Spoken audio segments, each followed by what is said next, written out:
遙控飛行攝影近年興起，用途亦都越嚟廣泛。不過業界話，本港缺乏法例監管，密集嘅高樓大廈亦都會阻礙普及進度。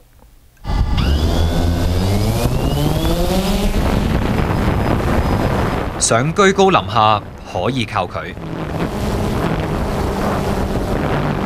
睇到嘅世界闊一啲，遠一啲。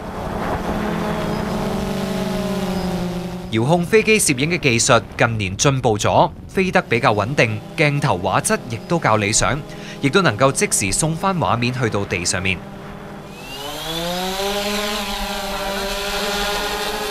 除咗製作公司同埋電視台會用嚟影相同埋拍片，政府部門亦都會用嚟測量地勢同埋深入火場。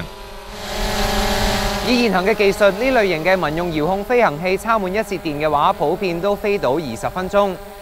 技術亦都發展到，就算我放手唔控制住個遙控，佢都識得自己停喺半空。不過，本港並冇法例規管去用呢一類拍攝用途嘅遙控飛機，因為民航處只會視佢哋為一般遙控飛機，提供操作指引。商用遙控飛行雖然要申請，但係同樣冇法例規管。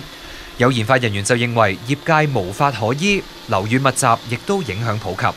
佢呢種飛行器始終係靠無線電波嚟控制嘅，咁樣尤其是喺香港呢啲細嘅城市呢，周圍高樓大廈有好多無線通訊呢，會干擾到呢啲嘅飛行器咯。咁架飛行器可能會失控啦，即係你控制唔到啦，甚至起飛都飛唔到嘅。我覺得政府可以俾多少少 support 去完善翻呢套系統同埋法例。民航處發言人就話：呢類遙控飛行技術不斷發展，會等到國際民航組織完成研究點樣監管相關技術，再作研究。無線電視記者李卓謙報導。